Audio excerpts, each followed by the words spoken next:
अरे प्रियंका, जरा सिंक में पड़े बर्तन साफ कर देना। मम्मी जी की आवाज प्रियंका के कानों में टकराई। वर्टिकल बार, जी अभी करती हूँ। 1 साल की बेटी टिया को तैयार करती हुई प्रियंका ने जवाब दिया। बेटी को सुलाकर वो बर्तन साफ करने लगी। प्रियंका बर्तन साफ कर ही रही थी कि देवरानी पायल आई और खाने के जूठे बर्तन रखकर चली गई। वर्टिकल बार बर्तन साफ करके हटी ही थी कि पापा जी ने पकौड़ों की फरमाइश कर दी। प्रियंका पकौड़े बनाने लगी। ये सारा काम खत्म करके देखा, घड़ी में 4 बज रहे थे। उसे जोरों से भूख लगी थी। वो खाना खाने बैठी तो देखा एक ही रोटी बची थी। वर्टिकल बार, आज भाभी ने खाना बनाया था। उन्हें इतना भी नहीं पता कि घर में कितने लोग हैं, उस हिसाब से रोटियां बनानी चाहिए। वो गुस्से में बड़बड़ाती हुई एक रोटी सब्जी से खाना खाने लगी। वर्टिकल बार, प्रियंका और शरद की शादी को लगभग 5 साल हो चुके थे। घर की तीनों बहुओं में प्रियंका दूसरे नंबर की बहू थी। जेठानी नेहा और देवरानी पायल अक्सर प्रियंका के इमोशन होने का फायदा उठाती थी।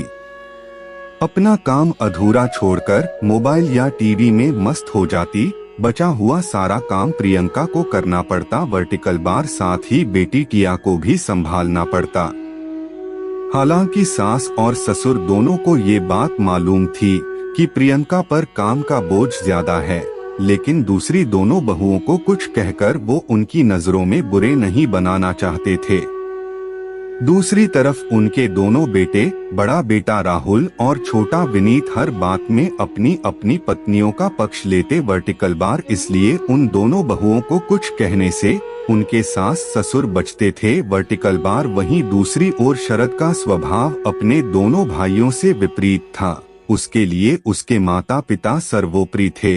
वो प्रियंका को चाहता तो था, लेकिन बात जब माँ बाप या भाइयों की आती उसे प्रियंका गलत लगती। वर्टिकल बार, प्रियंका जब भी उसकी सामने इन सब बातों की शिकायत करती, वो प्रियंका को ही समझाने लगता। अक्सर उन दोनों के बीच इन्हीं बातों को लेकर मनमुटाव चलता रहता। वहीं दूसरी ओर दोनों भाई अपनी अपनी पत्नियों के साथ सुखद वैवाहिक जीवन बिता रहे थे। वर्टिकल बार, प्रियंका भी बड़ी इमोशनल थी। वो किसी को कोई जवाब नहीं दे पाती और अंदर ही अंदर घुटती रहती। इधर शरद के माता पिता में से जब भी कोई बीमार होता या घर का कोई और कार्य होता, दोनों भाई कोई ना कोई बहाना बनाकर टाल जाते। वर्टिकल बार, वहीं शरद ऑफिस से छुट्टी लेकर भी वो कार्य करता। शरद प्रियंका का साथ नहीं देता, इसी कारण बाकी सब भी प्रियंका को कोई महत्व नहीं देते। दिवाली आने वाली थी, घर में सफाई शुरू हो चुकी थी। वर्टिकल बार, दोनों बड़ी और छोटी बहुओं ने फटाफट अपने पतियों के सहयोग से अपने अपने कमरे साफ कर लिए।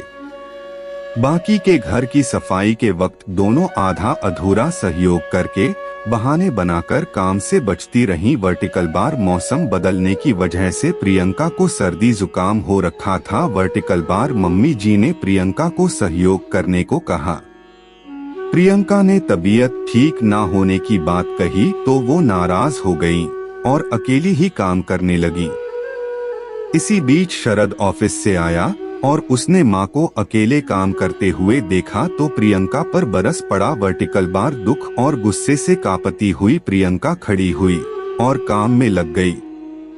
पानी में लगातार काम करने के कारण उसकी तबीयत ज्यादा खराब हो गई और वो बेहोश हो गई। वर्टिकल बार, उसे हॉस्पिटल ले जाया गया।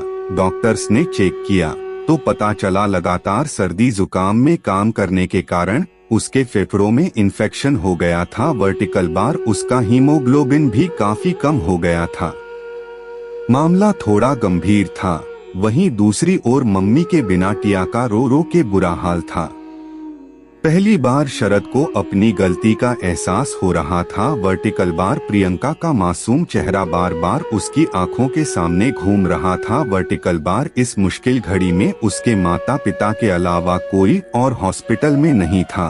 प्रियंका की एक मुंह बोली बहन टिया को अपने घर ले गई। पूरे 1 हफ्ते के इलाज के बाद प्रियंका की हालत में सुधार था। वर्टिकल बार, शरद प्रियंका से मिलने पहुंचा। प्रियंका घर चलने की जिद कर रही थी। वर्टिकल बार, मुझे घर ले चलो शरद, मुझे सबकी याद आ रही है। टिया कैसी है? दिवाली आने वाली है, सारा काम बाकी है, कैसे होगा सब? प्रियंका बोले जा रही थी। वर्टिकल बार, टिया ठीक है प्रियंका, विनीता के घर है। तुम्हारे बीमार होने के बाद विनीता उसे अपने घर ले गई थी। कल तक तुम डिस्चार्ज हो जाओगी, फिर हम घर चलेंगे। रही बात काम की, तो डॉक्टर्स ने तुम्हें रेस्ट करने को कहा है। जब तक तुम ठीक नहीं हो जाती कोई काम नहीं करोगी। वर्टिकल बार, लेकिन मैं अब ठीक हूँ शरद। नहीं प्रियंका, तुम ठीक नहीं हो और तुम्हारी इस हालत का जिम्मेदार सिर्फ मैं हूँ। तुम अपने माँ पापा का घर छोड़कर मेरे भरोसे आई थी, तुम्हारा ख्याल रखना मेरी जिम्मेदारी थी। वर्टिकल बार, लेकिन मैंने ही तुम्हें नहीं समझा प्रियंका। वर्टिकल बार, गलती मेरी है। मम्मी पापा और भाइयों के प्यार में मैं इतना अंधा हो गया था कि तुम्हारी ओर ध्यान ही नहीं दे पाया। तुम अपने माँ पापा का घर छोड़कर मेरे भरोसे आई थी, तुम्हारा ख्याल रखना मेरी जिम्मेदारी थी। वर्टिकल बार, लेकिन मैंने ही तुम्हें नहीं समझा प्रियंका। वर्टिकल बार, गलती मेरी है। मम्मी पापा और भाइयों के प्यार में मैं इतना अंधा हो गया था कि तुम्हारी ओर ध्यान ही नहीं दे पाया, और अगर कोई आपत्ति हो तो वो अलग रह सकता है। अब से मैं तुम्हारी हर छोटी से छोटी खुशी का ध्यान रखूंगा प्रियंका, तुम मुझे समझ गए। मुझे और कुछ नहीं चाहिए शरद, आज मुझे मेरी सारी खुशियां मिल गईं। कहकर प्रियंका ने शरद के कंधे पर सर रख दिया। शरद ने भी हौले से प्रियंका का हाथ दबा दिया, इस वादे के साथ कि अब से वो हमेशा प्रियंका के साथ खड़ा रहेगा। धन्यवाद दोस्तों।